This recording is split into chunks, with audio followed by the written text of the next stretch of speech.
Selamat pagi, ibu bapak, oma opa, dan saudara-saudaraku terkasih.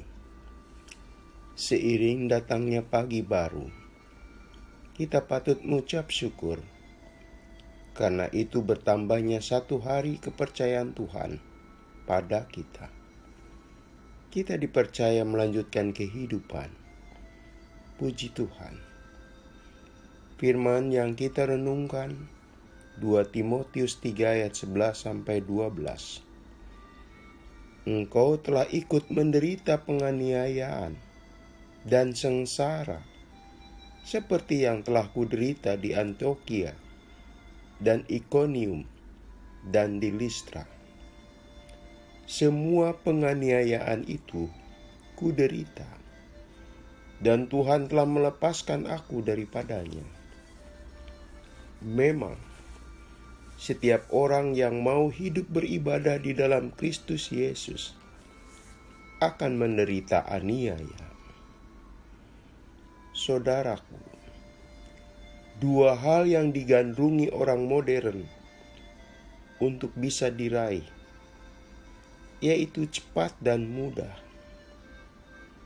Dua kata ini, yaitu cepat dan mudah, bagaikan punya daya hipnotis yang memukau manusia. Malah dalam banyak kejadian, akhirnya melumpuhkan nalar seseorang. Lihatlah, mental manusia yang ingin meraih kekayaan dengan cepat dan mudah, sampai-sampai tindakannya tidak dipikirkan dulu dengan matang-matang. Cepat dan mudah itu memang buah kemajuan teknologi. Siapa yang pernah membayangkan munculnya handphone yang pintar dan canggih? Dalam satu benda itu, kita bisa memotret, mengirim kabar, membuat video, ada fungsi penunjuk waktu, alat rekam, dan banyak lagi. Saudaraku, ketika kita memandang sosok Tuhan Yesus, ada dua sisi yang melekat pada dirinya.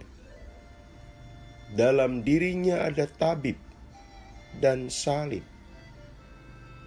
Sebagai tabib, bahkan tabib di atas segala tabib, hadirlah mujizat. Sukacita dihadirkannya. Pada sisi lain, ada salib. Dia menjalani jalan sulit, jalan penderitaan. Dalam kamus kekristenan, tidak ada istilah menjadi murid Tuhan Yesus yang cepat dan mudah. Cepat masuk surga, dan dengan jalan yang tanpa duri.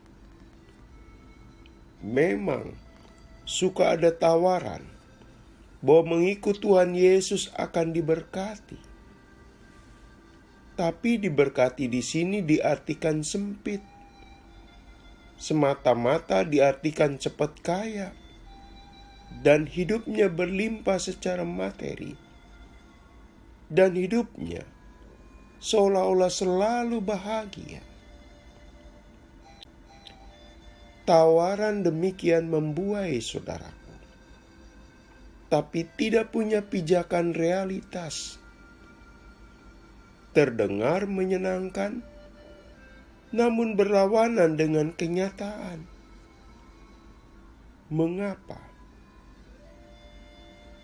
Kantong-kantong Kristen di negeri kita ini, penduduknya malah masih berjuang dengan ketertinggalan dan kemiskinan. Kedua, Tuhan Yesus sendiri demi keselamatan kita, Dia menempuh jalan salib. Salib bukan situasi mudah dan nyaman. Keselamatan buat Anda, saya, dan seluruh orang percaya itu mahal. Jalan terjal dan berat harus dilewatinya. Membawa salib itu tidak cepat dan tidak mudah. Demikian juga Rasul Paulus mengingatkan pada Timotius, rekan sepelayanannya, mengikuti jalan Kristus bukan berjalan di jalan serba nyaman dan mudah untuk meraih sesuatu. Demi Injil Kristus, Rasul Paulus harus mengalami penganiayaan berat. Hidupnya jauh dari kemewahan dan kelimpahan.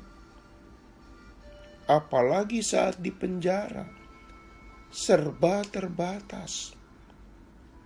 Ruang gerak terbatas, dan pemenuhan kebutuhan hidup pun terbatas juga. Oleh karena itu, kita pun ingat ucapan Tuhan Yesus, orang yang mau mengikut aku, ia harus menyangkal dirinya, memikul salibnya, dan mengikut aku. Jelas, itu bukan tugas mudah. Dan berjalan memikul salib itu lambat, pelan. Jalannya tidak cepat, lantaran memikul beban berat. Saudaraku, kita harus akui bahwa lantaran kemajuan teknologi, pada satu sisi kita memetik hidup yang cepat dan mudah, bahkan disertai kenyamanan. Tapi soal iman dan sisi kehidupan lain, kita tetap berjuang. Hidup itu perjuangan. Ada tangis, ada pergumulan, ada ujian hidup. Memasuki Minggu Prapaskah, kita tetap berada pada jejak yang dilakukan Kristus. Kesukacitaan kita kecap. Pada momen lain, kita harus tangguh dan tabah dengan salib di pundak kita. Kiranya kita tidak kecil hati saat berhadapan dengan jalan lambat dan situasi tidak mudah. Setialah memikul salib. Tidak ada iming-iming cepat dan mudah, tapi yang ada adalah kepastian, sehingga iman kita tidak sia-sia. Mari kita berdoa. Tuhan, ringankanlah dan kuatkanlah kami menghadapi rupa-rupa ujian dan pencobaan hidup yang tidak mudah. Berkenanlah bersama kami senantiasa. Dalam nama Tuhan Yesus kami berdoa. Amin. Selamat pagi saudaraku. Selamat memasuki pagi yang baru. Masih bersama Pendeta Emeritus Supriyatno. Tuhan memberkati.